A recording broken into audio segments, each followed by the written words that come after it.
Thessaly smelled the smoke before she opened her eyes. It wasn't the familiar scent of a hearth burning low or candles guttering in their holders. This was something chemical and alive, something that clawed at the inside of her throat and sat heavy in her lungs like a warning her body understood before her mind caught up. She sat up in bed. The air in the chamber was hazy, a thin gray veil drifting across the ceiling like a slow-moving ghost. For 2 full seconds, she stared at it, her brain refusing to connect what she was seeing with what it meant. Then the alarm bells started. The sound split the night open. Deep, iron-throated clangs that rattled through the stone walls of Thornhaven Castle and turned the silence into chaos. Thessaly threw the covers off and hit the floor barefoot, her nightgown tangling around her legs as she lurched toward the door. The corridor was already filling with smoke, not the thin haze of her chamber. This was thick, rolling, pouring down from the east wing like a living thing. Servants ran past her, some half-dressed, some carrying children. Glass shattered in the distance, and beneath it all, the deep, hungry roar of fire eating through wood and stone. Thessaly ran. Not toward the exits, not toward safety. She ran toward the east wing because that was where Drystan's study was, where he spent his nights when he worked late. And he always worked late. Her bare feet slapped against stone that was already growing warm. The smoke thickened with every step, burning her eyes, coating the back of her throat. She pulled the collar of her nightgown over her mouth and kept moving. She found him at the junction of the east corridor.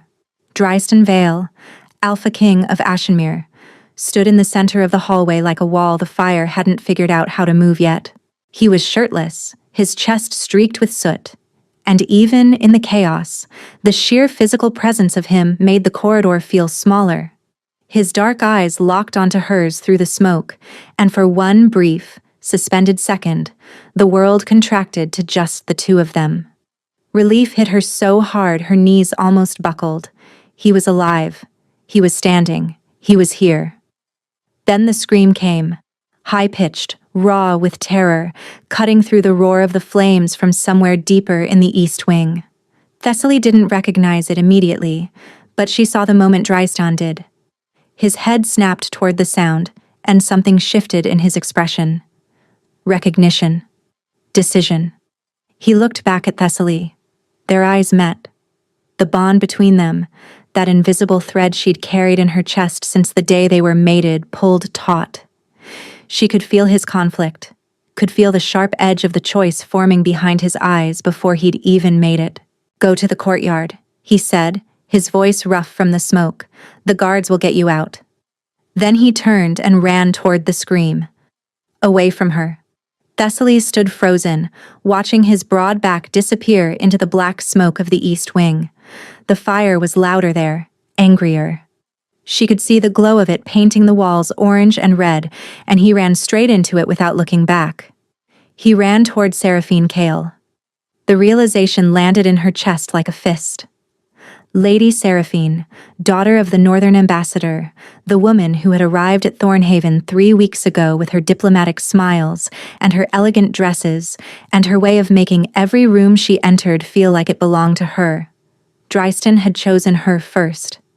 A beam cracked overhead. Thessaly threw herself sideways as a section of the ceiling collapsed where she'd been standing, showering the corridor with embers and splintered wood. The impact knocked her into the wall. Something burning landed on her forearm, and the pain was white-hot, immediate, and so sharp it stole her breath. She scrambled to her feet, cradling her arm against her chest. The smoke was everywhere now, thick enough to chew. She couldn't see the end of the corridor. A hand grabbed her shoulder. A guard. His face was covered in ash, his eyes wide and panicked. "My lady, this way. Now." He half-carried, half-dragged her through corridors she couldn't recognize anymore. Her arm throbbed with every step, and somewhere along the way, her other hand found a burning doorframe and didn't let go fast enough. She didn't scream. She bit down so hard on the inside of her cheek she tasted blood, and she kept moving. The night air hit her like a wall of cold water when they finally stumbled into the courtyard. She gasped, doubled over, her lungs burning as they tried to remember what clean air felt like. Around her, the courtyard was a scene of controlled panic. Servants huddled in clusters. Guards shouted orders. The east wing of Thornhaven was fully ablaze, flames licking up toward the sky like reaching fingers. And then the crowd shifted, murmured, parted. Drystan emerged from the burning castle. Seraphine Kale was in his arms, her pale nightgown streaked with soot, her face pressed against his chest. He carried her like she weighed nothing, his jaw set, his arms wrapped around her like he'd rather burn than let go. The crowd erupted. Guards rushed forward. Someone shouted for the healers. Voices overlapped with relief, with praise, with awe. The king saved her, pulled her from the fire himself. She would have died. No one looked at Thessaly. She stood at the edge of the courtyard, barefoot on cold stone, her burned hands hanging at her sides. She watched Drystan lower Seraphine onto a stretcher with a gentleness that made something inside her crack. And in her chest, where the mating bond had hummed like a second heartbeat for 2 years, something went quiet, not weaker, not distant, silent. The infirmary smelled of poultice and panic. Thessaly sat on the edge of a cot, her hands wrapped in linen bandages that had already bled through in places, and stared at the far wall. Around her, the healers moved with the efficient, grim focus of people who had too many patients and not enough hours. The fire had injured 37 people. 3 were critical. 2 servants from the east wing hadn't been found at all. Thessaly's burns covered both forearms from wrist to elbow and most of her right palm. Second degree, Metha had said, her weathered face unreadable as she'd cleaned and dressed the wounds. For a shifter, they would heal in days, maybe a week. But that was the thing about shifters. They healed fast because their wolves pushed the process along, knitting tissue, fighting infection, flooding the body with regenerative energy that humans could only dream of. Thessaly's wolf wasn't pushing anything. She hadn't told anyone. Not Metha, not Jorin, not the guards who'd carried her out. She certainly hadn't told Drystan, who hadn't come to see her yet. It had been 9 hours since the fire, and the Alpha King of Ashenmere had not set foot in the infirmary to check on his Luna. He'd been busy, of course, coordinating the response, assessing the damage, ensuring the surviving wing was structurally sound. She knew this because Jorin had told her, his voice carefully neutral, when he'd stopped by 2 hours ago to confirm she was alive. "The king asked after you," the beta had said, standing in the doorway like he wasn't sure he was welcome. "That's kind," Thessaly had replied, and Jorin had given her a look she couldn't quite read before leaving. Now it was midday, and the castle was buzzing with a single story. The king had rushed into the burning east wing and saved Lady Seraphine Kale, the northern ambassador's daughter, carrying her out in his arms while the ceiling collapsed behind them. It was, by every account, the most heroic thing anyone had ever seen. Thessaly had heard the story 4 times already, each time told by a different servant or healer passing through the infirmary, each time slightly more embellished. In one version, the king had shielded Lady Seraphine with his own body. In another, he had broken through a burning door with his bare hands to reach her. None of the versions mentioned Thessaly. She wasn't angry. That was the strangest part. She should have been furious, should have been screaming, should have felt something hot and righteous burning through her chest, but there was nothing. Just a flat, gray calm that sat over everything like the ash that now coated every surface of Thornhaven. The door opened, and Drystan walked in. He looked terrible. A cut above his left eyebrow had been stitched but not cleaned properly, and his hands were raw and red from the fire. He'd changed clothes, but he still smelled of smoke, and beneath it, his scent. Cedar and iron and something warm that used to make her wolf purr with contentment. Now it was just a smell. He crossed the infirmary in 4 strides, his gaze locked on her, and dropped to one knee beside her cot. "Thessaly." His voice was low, rough, stripped of the authority he wore like armor in front of everyone else. "Let me see your hands." She held them out. The bandages were professionally done, There was nothing for him to see that Maitha hadn't already handled. He held her wrists gently, turning her hands over, and something in his expression tightened. "I should have come sooner," he said. "The East Wing, the structural reports. I should have been here." "You were needed elsewhere," Thessaly said. It came out perfectly even. No accusation, no bitterness, no tremor. Just a simple, factual statement that made Drystan flinch like she'd slapped him. "Thessaly, I didn't—" He stopped, started again. Lady Seraphine's chamber was directly above the origin of the fire. The floor was already giving way when I reached her. If I hadn't gone when I did, she would have died, Thessaly finished. "I know." He searched her face, looking for the anger, the hurt, the reaction he clearly expected. He found nothing. Thessaly watched him search and felt a distant, detached sympathy for him. He wanted her to fight, wanted her to scream at him so he could apologize, could explain, could make it right through the sheer force of his remorse. But the part of her that would have fought was quiet. "How bad are the burns?" he asked. "Maitha says they'll heal," Thessaly said. "A few days." That was what Maitha had said. What Maitha hadn't said, what Thessaly hadn't told her, was that the burns weren't healing at all. Not the way they should. Not the way a shifter's body healed. It had been 9 hours. The skin beneath the bandages looked exactly the same as it had when Maitha first dressed the wounds. No new tissue forming, no accelerated knitting. Her body was healing at a human pace, which meant her body was no longer operating like a shifter's. "I need to go," Drystan said, standing. "The northern delegation needs to be reassured. Seraphine's father will want to know she's safe." "Of course," Thessaly said. He paused at the door, turned back. His expression was open and pained and desperately searching for something she wasn't giving him. "We'll talk tonight," he said. "Properly, I promise." Thessaly nodded and he left. The infirmary settled back into its rhythm. Healers moved between cots. Someone groaned in the corner. Outside, the ruins of the East Wing still smoked. Thessaly sat very still and reached inward. Past the calm, past the gray, past the place where emotion should have lived, she reached for her wolf. The wolf who had been with her since she was 14. The wolf who had recognized Drystan as their mate before Thessaly's human mind had caught up. The wolf who had pressed forward with joy every time he walked into a room, who had howled silently with contentment every night she fell asleep in his arms. She reached, and reached, and reached. Silence. Not dormancy, not retreat, not the quiet of a wolf resting or sulking or gathering strength. This was absence.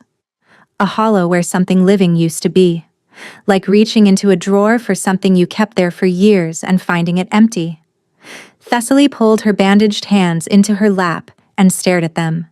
Her wolf was gone. 3 days after the fire, Thessaly stood in the undamaged corridor of the West Wing and tried to smell the roses in the courtyard below. She couldn't. A week ago, she could have identified every flower in the garden from this window.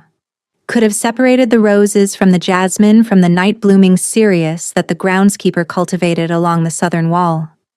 She could have told you what the cook was preparing for dinner 3 floors down and whether the bread was wheat or rye. Now she smelled stone and cold air and nothing else. Her hearing was next. The subtle erosion of it was almost worse than the loss of scent because it happened in pieces. First, the distant conversations disappeared.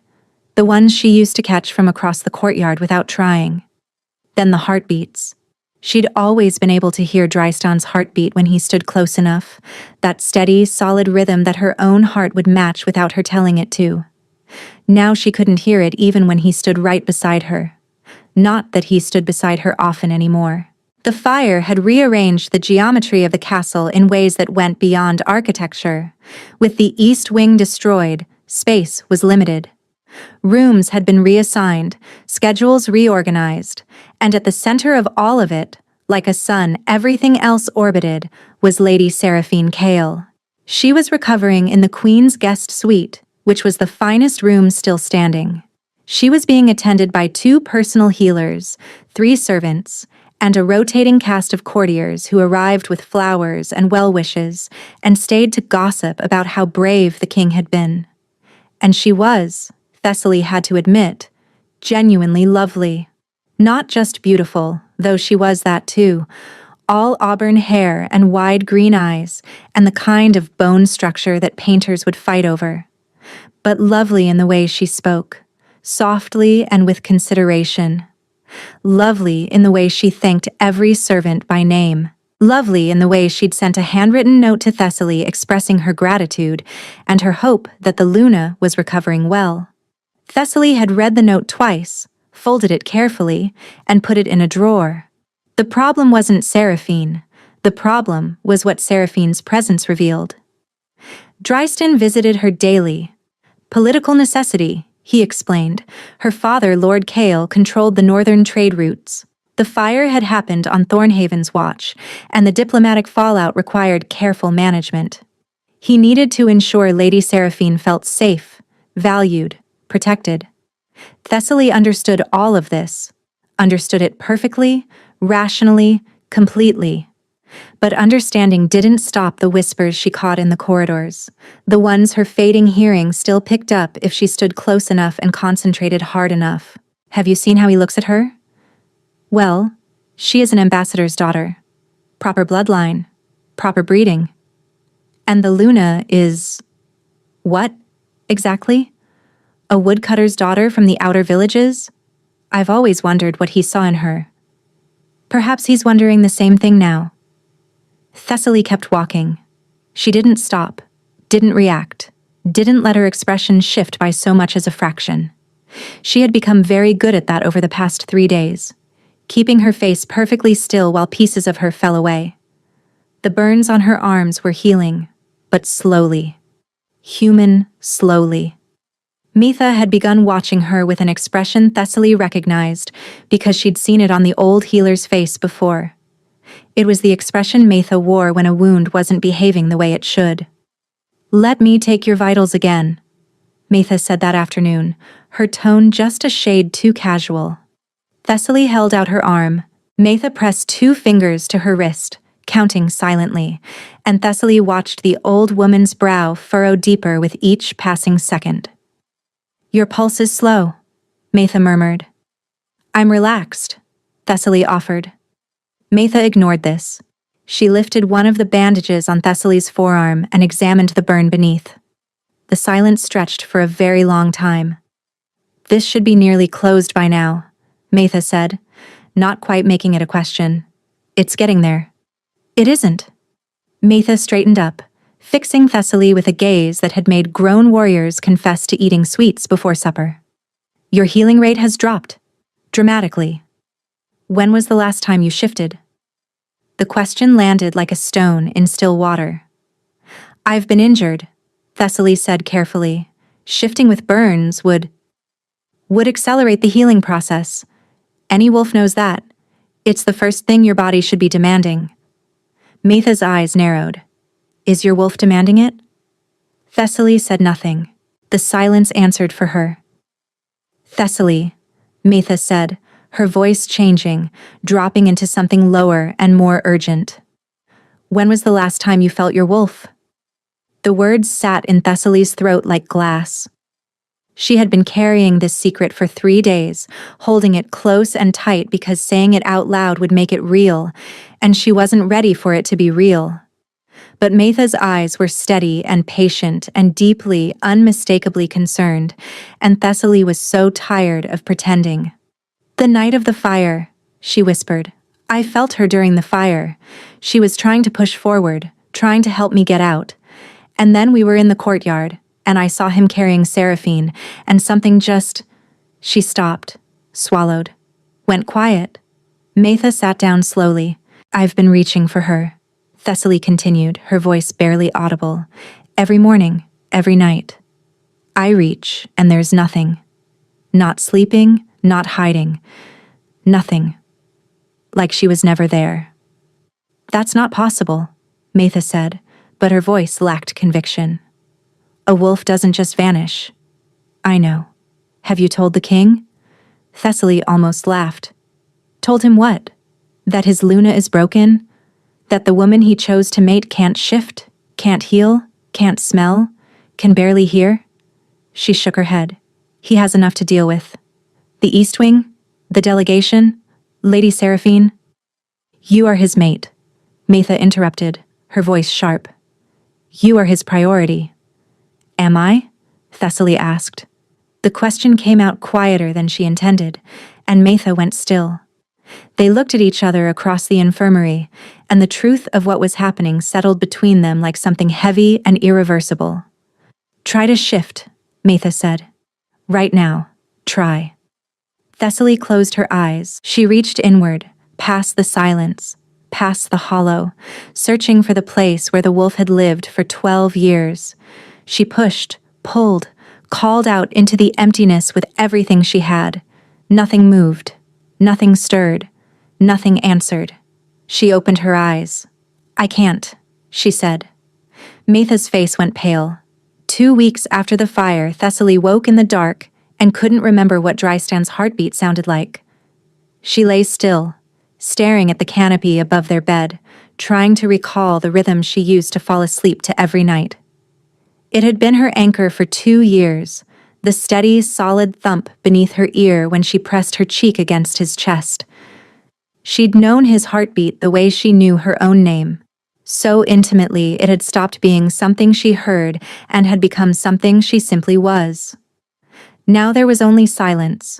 Beside her, Drystan slept on his back, one arm bent above his head. He was close enough to touch. She didn't. It had been 12 days since she'd voluntarily touched him, and he'd noticed. Of course he'd noticed. He was an alpha, attuned to his mate the way wolves were attuned to the moon, and the woman who used to curl into his side every night now slept at the far edge of the mattress with a careful strip of cold sheet between them. He hadn't said anything yet, but she could see it building, the questions gathering behind his eyes every time she pulled away from his hand or stepped out of reach when he moved closer. She couldn't explain it to him without explaining everything, and she wasn't ready for that. Wasn't ready to watch his face when she told him his Luna was hollowing out from the inside. So she kept her distance and let him think she was angry. Anger was simpler than the truth. The truth was that his touch felt wrong now, not unpleasant. Just muted, like hearing music through a wall. Before the fire, every point of contact between them had hummed with the bond, a low, warm vibration that made her skin feel electric and alive. His fingers brushing her wrist could send a shiver through her entire body. His lips on her temple could make her wolf press forward with a contentment so deep it bordered on worship. Now his hand on her shoulder was just pressure and warmth, just skin on skin. Just physics, and it terrified her so deeply she couldn't bear to feel it. The days blurred together. Thessaly moved through the castle like a ghost, performing her duties as Luna with mechanical precision. She attended council meetings and sat in her chair and said the right things at the right times, and no one seemed to notice that the woman behind the words was disappearing. No one except Maitha, and, increasingly, Drystan. He started watching her. Not the way he used to watch her, with the quiet, possessive warmth that used to make her blush and duck her head. This was different, sharper.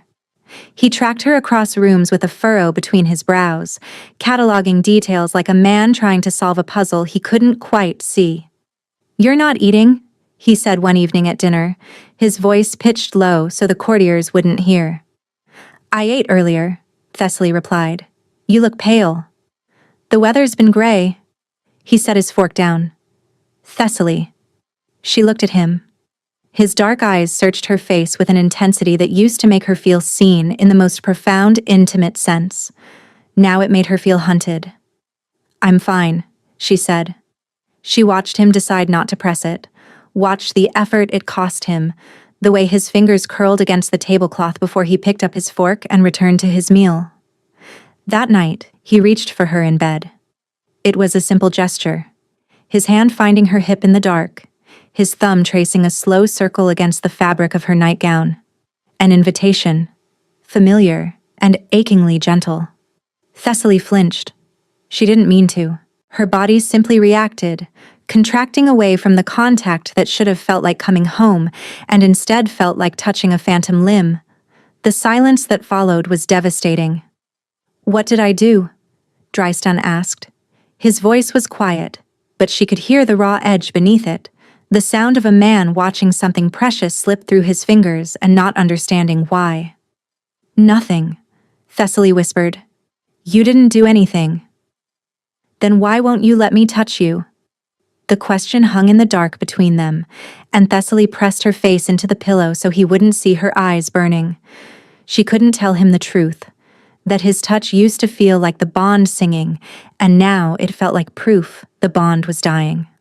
She couldn't explain that every time he reached for her, she was reminded of what she was losing, and the grief of that was so much worse than the absence itself. "I just need time," she said, and felt him withdraw. The mattress shifted as he rolled onto his back. She could feel the distance between them, 3 feet of sheet and silence that might as well have been a canyon. Drystan didn't sleep that night. She knew, because she didn't sleep either. The next morning, Thessaly went to Metha. She didn't go for comfort. She went for answers. "I need to know what's happening to me," she said, closing the infirmary door behind her. "I need you to find it in the old texts, the histories, whatever you have. Because I'm getting worse, and I need to understand how this ends." Metha studied her for a long moment. Then she nodded and disappeared into the archive room at the back of the infirmary, the one lined with shelves of crumbling manuscripts and leather-bound journals that smelled of dust and age. She emerged 4 hours later with a book so old the binding was held together with twine. "Sit down," Metha said, and something in her tone made Thessaly's blood run cold. "Tell me," Thessaly said. Metha opened the book to a page marked with a strip of cloth. "There's a name for what's happening to you," she said. "It's called the fading. It's been documented exactly 3 times in the last 400 years. When a bonded wolf suffers a perceived betrayal from their mate, a rupture so fundamental that the wolf interprets it as an abandonment of the bond, the wolf begins to withdraw. Not emotionally, physically. The wolf retreats from the host and starts to die." Thessaly's hands went cold. To die. "The wolf doesn't understand politics or logic or necessity," Metha continued, her voice careful and measured. "The wolf understands one thing, that their mate chose someone else. And for a wolf, that choice is absolute." "But he didn't choose her," Thessaly said, and even as she said it, she heard how hollow it sounded. "He saved her life. He would have come for me next." Metha's gaze was unflinching. "I believe that, but your wolf doesn't." The words landed like a verdict. "The 3 documented cases," Thessaly managed. "What happened to them?" Metha closed the book slowly. "None of them survived." The room tilted. Thessaly gripped the edge of the cot, her knuckles white beneath the bandages that still covered her burns. "How long?" she whispered. Metha's silence was its own answer. The nosebleeds started on the 18th day. Thessaly was in the herb garden, kneeling in the dirt with her bandaged hands sorting dried lavender into bundles, when the first one hit. A sudden warmth on her upper lip, a metallic taste in the back of her throat, and then blood dripping onto the pale purple flowers like scattered rubies. She pressed her sleeve to her face and tilted her head back, breathing through her mouth, waiting for it to stop. It took 7 minutes. 7 minutes of standing in the garden with blood soaking through linen while the sky above her was absurdly, offensively blue. The bruises came next, small at first, appearing on her arms and legs without cause, purple-green smudges that bloomed like ink stains beneath her skin. Then larger ones, darker, spreading across her ribs and shoulders as though something inside her was breaking down cell by cell. She wore long sleeves. She covered her face with powder. She swallowed the metallic taste and kept moving, but her body was betraying her with increasing urgency. The fatigue hit like a wave every afternoon, so heavy that she had to grip door frames to stay upright. Her vision blurred at the edges during council meetings. Twice, she lost feeling in her fingers entirely, a dead, tingling numbness that lasted 20 minutes each time. She was dying. She knew it now, with a certainty that had moved past fear into something closer to resignation. And then, Lord Kale arrived. Seraphine's father was a tall, silver-haired man with the quiet authority of someone who had never needed to raise his voice to be obeyed. He swept into Thornhaven with a retinue of 40, took one look at the ruined East Wing, and immediately began discussing reconstruction costs and trade agreements with Drystan, as though the fire had been a business opportunity.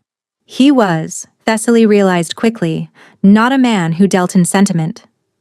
But he was deeply, fiercely protective of his daughter. And his gratitude toward Drystan was not the polite, forgettable kind. It was political, strategic, the kind of gratitude that came with contracts and clauses and permanent entanglements. Within 2 days, it was announced that Lady Seraphine would be appointed as the permanent northern liaison to the Ashenmere court. She would remain at Thornhaven indefinitely. The court buzzed with speculation. Thessaly heard the whispers without needing shifter hearing because people had stopped bothering to lower their voices around her. A second Luna, perhaps? It's been done before, in the old bloodlines. She does suit him, doesn't she?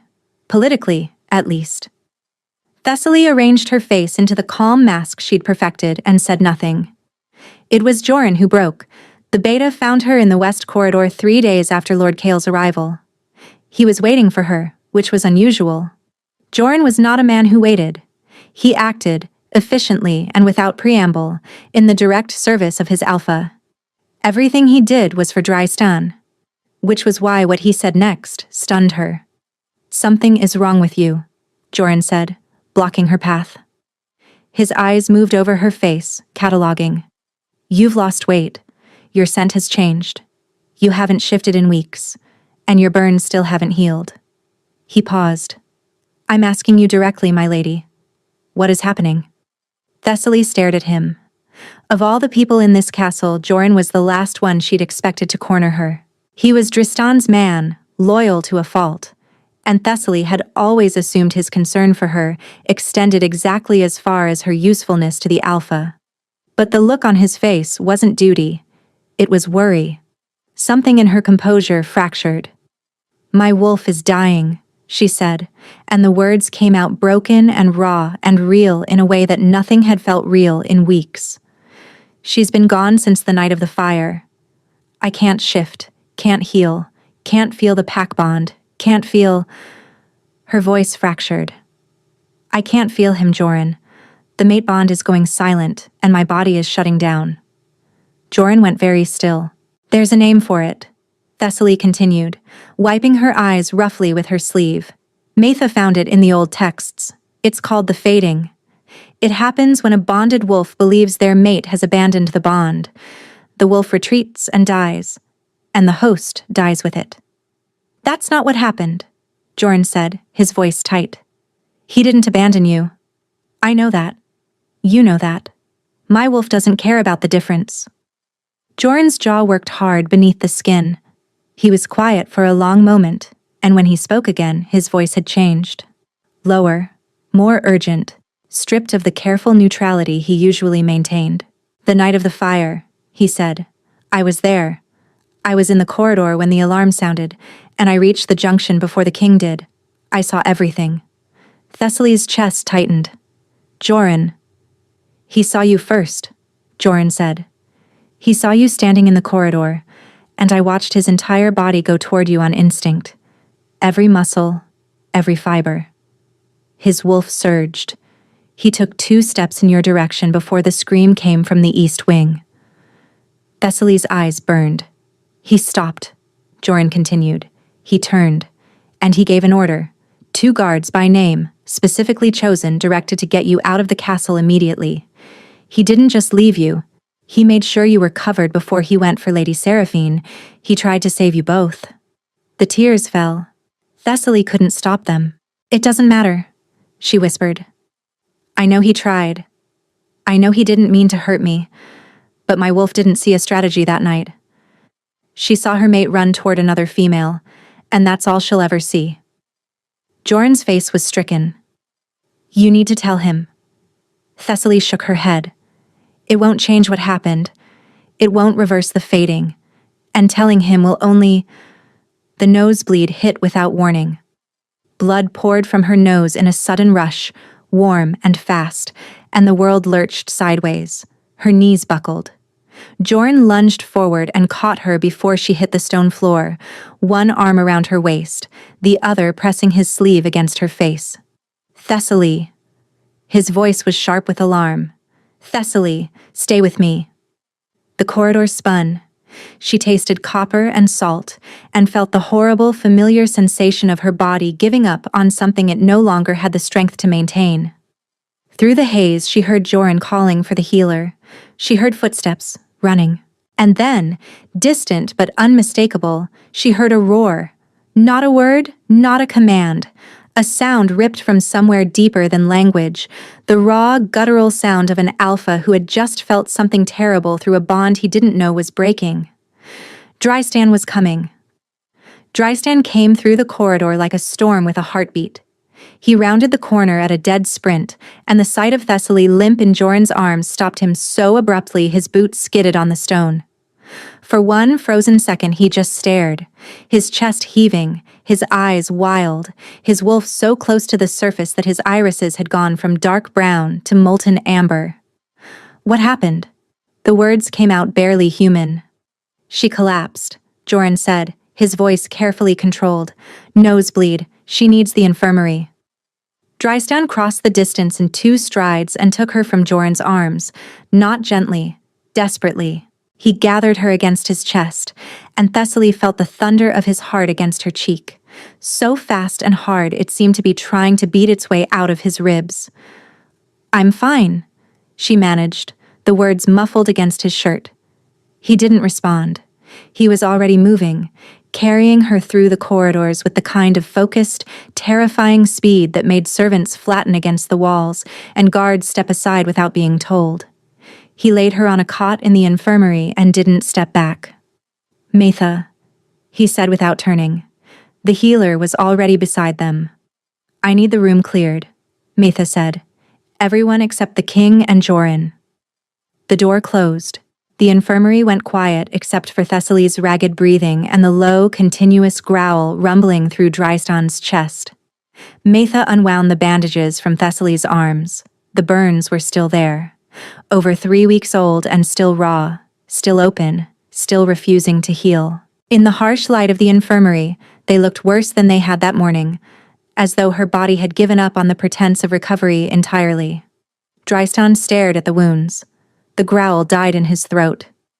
These should be healed, he said, his voice dangerously quiet. These should have been healed weeks ago. Yes, Metha agreed.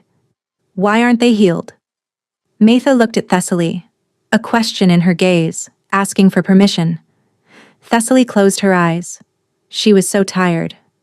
Tired of hiding, tired of pretending, tired of carrying this alone. Tell him, she whispered. And Metha did. She told him everything. The wolf's retreat, the loss of senses, the slow deterioration, the condition called the fading, and how it ended. She spoke with the clinical precision of a healer delivering a diagnosis, and Thessaly watched Drystan's face as each word landed. She watched him understand. It happened in stages. First confusion, his brow furrowing as he tried to process the information. Then disbelief, his head shaking slightly, rejecting what he was hearing. Then the terrible, dawning horror as the full picture emerged. His Luna was dying. Her wolf was dying, the bond was severing, and it was happening because of him. No, he said. The word was barely audible. No, that's not... I didn't... The wolf perceived a betrayal of the bond, Metha said, her voice gentle but unflinching. The night of the fire, when you went to Lady Seraphine first, the rational mind can understand triage, necessity, and context. The wolf cannot. Drystan looked at Thessaly. The expression on his face was something she had never seen before and hoped she would never see again. It was the face of a man watching himself destroy the thing he loved most in the world, through an act he'd believed was right. "I sent guards for you," he said, his voice cracking. "I made sure. I would never have left you if I didn't know you'd be safe." "I know," Thessaly said softly. "Then why?" He was on his knees beside the cot, gripping her hand, his eyes shining. "If you know I didn't abandon you, if you understand why It's not about what I understand," Thessaly said. "It's about what my wolf saw. And she saw you turn away." The sound that came out of Drystan was not a word. It was something broken and animal and so raw it made Maitha look away. He pressed his forehead against their joined hands, and his shoulders shook. Thessaly lifted her free hand and placed it on his head. His hair was soft beneath her fingers, and the gesture was so achingly reminiscent of 1,000 quiet moments before everything shattered that her own tears finally fell. "How do we fix it?" Drystan demanded, raising his head. His eyes were red but fierce. "There must be something. A ritual, a healer, Maitha hesitated. "There is one theory," she said slowly, "untested, unproven. In the old texts, there are references to a bonding renewal, a way to reforge the mate bond from the ground up. But it requires something the original bonding didn't." "What?" Drystan asked. "The wolf has to choose," Maitha said. "Not the human, the wolf. And a wolf that's dying doesn't choose anything. It retreats, going deeper and deeper into silence until there's nothing left to reach." The silence that followed was suffocating. Then Thessaly spoke, and the words she said cracked the room in half. "You can't fix this by choosing me now," she said, her voice barely above a whisper. "You already chose." Drystan recoiled as though she'd driven a blade between his ribs. His hand went slack around hers, and she watched the light in his eyes gutter like a candle in a draught. He stood, walked to the window, braced both hands against the stone frame and stared out at the courtyard where, on the night of the fire, he had carried another woman to safety while his mate watched. Then he pushed off the frame and left the infirmary without a word. Joran followed him. Maitha began rebandaging Thessaly's arms, and Thessaly lay on the cot and stared at the ceiling and felt the place where the bond used to live pulse once, weakly, like a heart trying to beat with nothing left to pump. That night, she waited until the castle was asleep. She moved slowly, carefully, each motion deliberate and measured to conserve the little strength she had left. She pulled a traveling cloak from the wardrobe. She folded 2 changes of clothes into a leather bag. She took the pouch of silver coins she kept in her writing desk, a bottle of water, and the dried herbs from her bedside table that Maitha had given her for the pain. She did not take the ring. Her mating ring, the silver band etched with the veil crest that Drystan had slid onto her finger 2 years ago, she placed on his pillow. Carefully, precisely, centered on the white linen like a period at the end of a sentence. Then she sat at the desk and wrote. The letter took a long time, not because she didn't know what to say, but because her hands were shaking so badly the pen kept slipping. She wrote about the fading, about what Maitha had told her, that in the final stages, the severing of the bond could damage the alpha too, could weaken him, destabilize his wolf, compromise his ability to lead. She wrote that she would not let that happen, that she would not be the thing that brought him down. She wrote that she loved him, and that leaving was the last act of love she had left to give. She didn't sign it. She didn't need to. Thessaly stood in the doorway of their chambers and looked back one last time. Drystan was asleep, his face turned toward her side of the bed, one hand resting on the empty space where she should have been. Even in sleep, he was reaching for her. She turned and walked into the dark corridor. No wolf, no enhanced senses, no supernatural strength or speed. Just a human woman with burned hands and a dying bond, walking barefoot through a castle that no longer felt like home. The guards at the gate didn't stop her. Aluna could come and go as she pleased. They bowed as she passed, and she nodded in return, and none of them noticed that the woman walking through the gates of Thornhaven in the middle of the night had no intention of coming back. The road stretched ahead of her, pale and empty under a half-moon. Behind her, the castle was a dark shape against the sky, one wing still charred and skeletal where the fire had eaten through. She didn't look back again. 2 hours later, Dryston woke. His hand found cold sheets. His eyes opened. The pillow beside his held a silver ring and a folded letter. The roar that tore from his throat shook dust from the ceiling beams, shattered the water glass on the bedside table, and brought 6 guards crashing through the door within seconds. Drystan stood in the center of the room, the letter crushed in his fist, his eyes fully amber, his wolf so close to the surface his bones were shifting beneath his skin. "Find her," he said, and his voice was something beyond language. "Find her now." Drystan Vale did not sleep that night, or the night after, or the night after that. He hunted. The Alpha King of Ashenmere dismantled his own kingdom searching for her. Every patrol was redirected. Every scout was recalled from the borders and sent inward.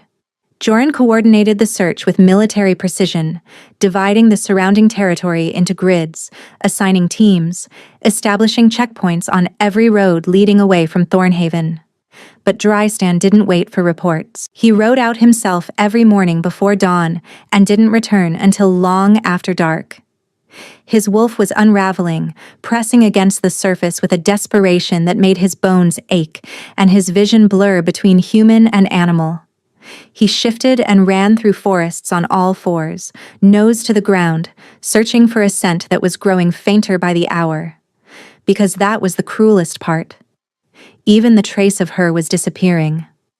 Whatever made her smell like his, the unique signature the bond had woven into her skin, was dissolving like smoke in open air. Every hour that passed made her harder to find. The castle functioned without him. Barely. Joran handled the council. Maitha managed the infirmary. Lord Kale, sensing the political situation had shifted in ways he didn't fully understand, maintained a diplomatic silence and kept Seraphine close. It was Seraphine who broke that silence. She found Drystan on the 4th morning, standing in the courtyard beside a horse he'd nearly ridden to death. He was covered in mud and forest debris, his eyes hollow, his hands raw from gripping reins for hours without rest. "Your Majesty," she said. He didn't look at her. His gaze was fixed on the tree line beyond the castle walls, as though staring hard enough might make Thessaly materialize between the trunks. "I know what happened," Seraphine said quietly. "Joran told me. About the fading. About what the fire caused." Still nothing. Seraphine took a breath. "The night of the fire, when you came for me, I was grateful. You saved my life, and I will never forget that." She paused. "But I would give that life back if it would undo what it cost her." Drystan's knuckles went white around the reins. "I didn't ask for this," Seraphine continued, her voice steady despite the tears forming in her eyes. "I didn't ask to be the reason your mate is dying. And I will leave Thornhaven today, willingly, permanently, if that helps bring her home." For the first time in 4 days, Drystan looked at her. Really looked. And what Seraphine saw in his face made her take a step back. Not from anger, but from the sheer annihilating grief that poured off him like heat from a forge. "It wouldn't help," he said, and his voice was wrecked. "This was never about you." He mounted a fresh horse and rode out again. On the 5th night, Joran found her. A village healer 20 miles south of Thornhaven had sent word through the network. A woman had stumbled into her cottage 2 days ago, burning with fever, her arms wrapped in soiled bandages, barely conscious. No wolf scent, no pack markers. Just a human woman with nothing except a leather bag and a bottle of herbs she'd been too weak to open. Drystan covered 20 miles in under an hour. He rode so hard the horse was lathered white by the time he reached the village, and he was off the saddle before the animal had fully stopped. The healer's cottage was small, low-ceilinged, lit by a single oil lamp. Thessaly lay on a narrow cot against the far wall, and the sight of her drove every remaining breath from his lungs. She was skeletal. 5 days away from him had done what weeks of slow deterioration had only hinted at. Her cheekbones jutted sharply beneath skin that had gone gray. Her lips were cracked and bloodless. The bandages on her arms were stained through with something darker than blood. Her breathing was so shallow he had to press his hand against her chest to confirm it was happening at all. Dryston dropped to his knees beside the cot. Thessaly. Her name came out shattered, a sound made of glass and grief. Thessaly, I'm here. Open your eyes. Her lashes fluttered. Her eyes opened, barely, and they were wrong. Flat and dull and entirely, devastatingly human. No flicker of gold. No wolf behind them. Just brown. Ordinary. Fading. You weren't supposed to find me, she whispered. Don't, he said, his voice breaking. Don't you dare tell me you did this for me. A ghost of a smile crossed her cracked lips. The fading. If I stayed, it would have reached you through the bond. Weakened your wolf. Compromised. I don't care, Dryston said, and the words were savage with sincerity. Do you understand that? I don't care about my wolf, my throne, my kingdom. You left me to save me, but there is nothing left to save if you're gone. Thessaly's eyes filled with tears that she didn't have the hydration to produce. They sat in her eyes without falling, and the sight of her trying to cry with a body that had nothing left to give undid him completely. He gathered her up from the cot, carefully, so carefully, cradling her against his chest like she was made of something irreplaceable. Her head fell against his shoulder, and he felt how light she was, how terribly, impossibly light, as though the fading had been consuming not just her wolf, but her substance, her weight, her physical presence in the world. He carried her out of the cottage and into the night air. The village healer watched from the doorway as the Alpha King of Ashenmere mounted his horse with his dying mate in his arms and rode north through the darkness toward Thornhaven. He held her the entire way, 20 miles, 2 hours. His arms never loosened, never shifted, never let her feel for even a second that she might fall. This time, he chose her first. Metha met them at the gates. One look at Thessaly, and the old healer's face went white. She said nothing, just turned and led Dryston through the corridors at a pace that belied her age, and by the time they reached the infirmary, 3 junior healers were already preparing the cot with the quiet, grim efficiency of people who understood they were running out of time. Dryston laid Thessaly down and did not step back. How bad? He asked Metha, his hand still cradling the back of Thessaly's head.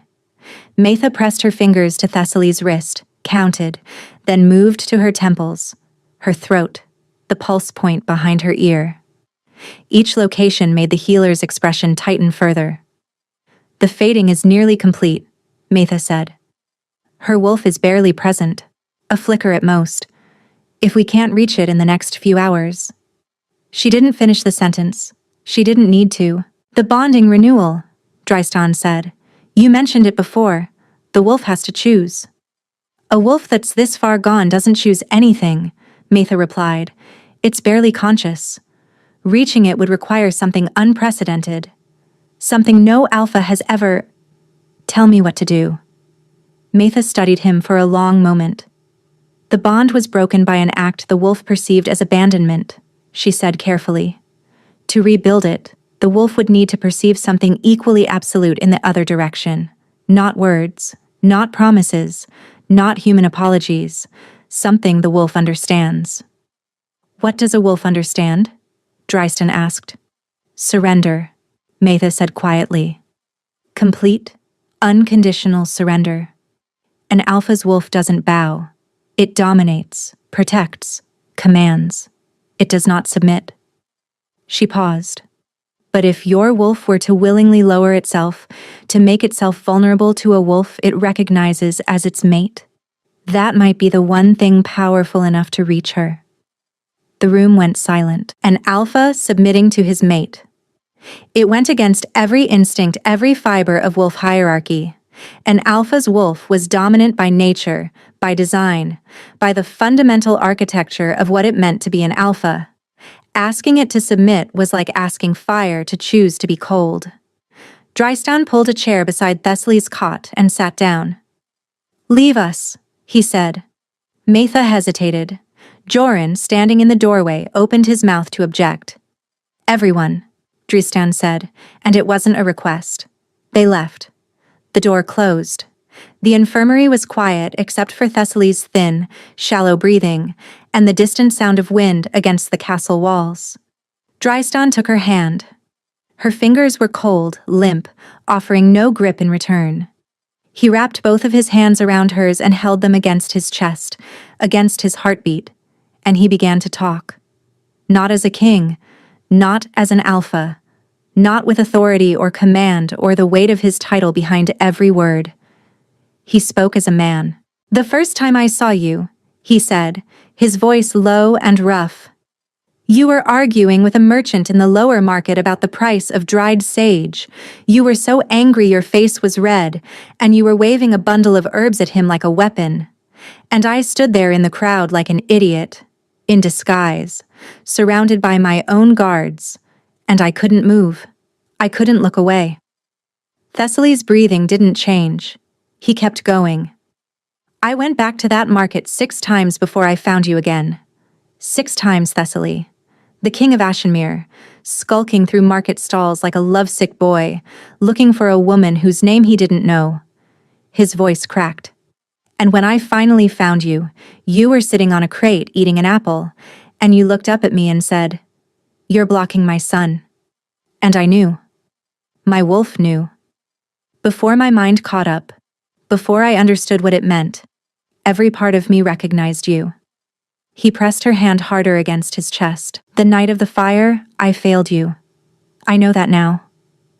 I told myself I was making a tactical decision, that I was saving the person in the most immediate danger, that the guards would get you out, that I could save you both.